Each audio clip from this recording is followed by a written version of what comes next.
This is Chris at Elite Performance Center, and we're going to be working on opening up the hips and also a little bit of rotation with the hips as well today.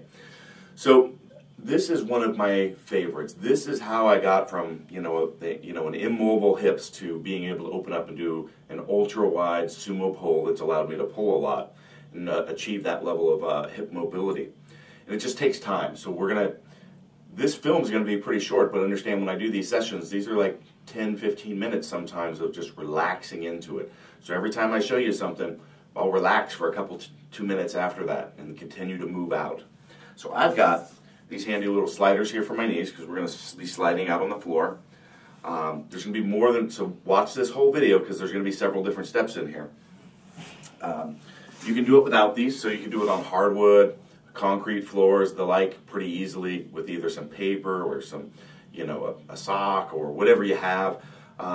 Or you can just kind of get on any of those surfaces and just manually manipulate out as well. So this just makes it a little bit easier, particularly on this carpet in here. So first thing I'm going to do is just widen out, okay? And I'm going to get out here and in either on my elbows or on the all fours position. And it's best, and Coach Brandon, who's in the room with me, brought up not going, into extension as you're doing this to keep that core tight. But really, the biggest thing, regardless, is staying relaxed.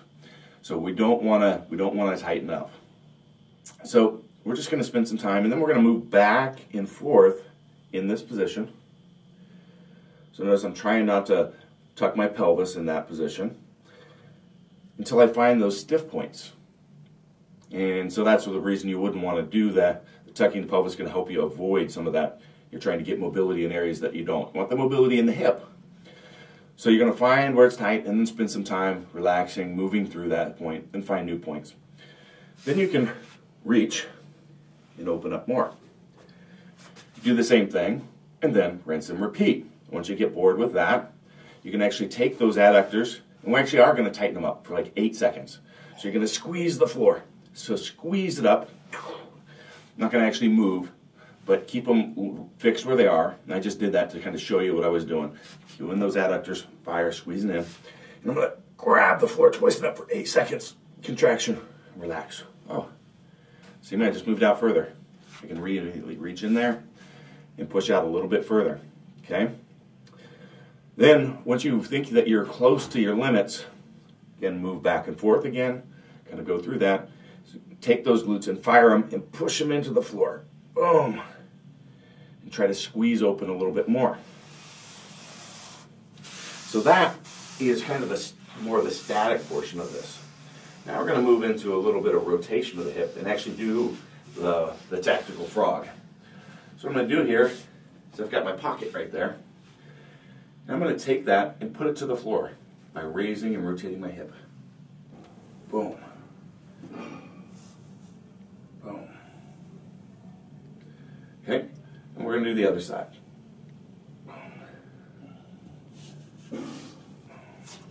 I like to do 10 sets of 10 like that. So you may notice that you're a little bound up when you first begin that. It's been a little while since I've been doing those myself, but find that I can get into that position fairly well. We also recommend that you mix in stretching the glutes and piriformis. If either of those are tight, it's actually going to limit your mobility to get into this. So if you're really limited in that first part when opening up, you're going to watch a video of the wall stretch for the glute piriformis and mix that in. So you'll spend a couple minutes here, then work the other area, then come back and keep going back and forth until you can open up fully.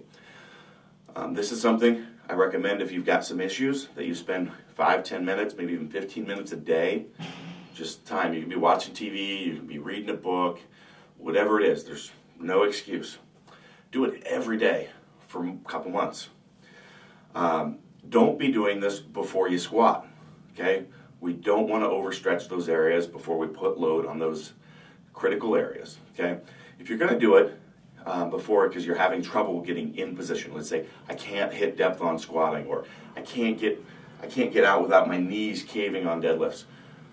if you're doing it for that triage type issue, do it the night before that session.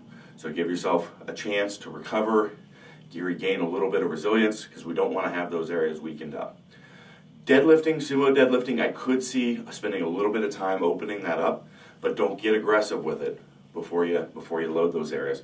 But on the deadlift, we're not eccentrically loading that movement, so we've got a little bit of leeway with safety. Where in the squat, we don't want to tear a groin or do something funny there.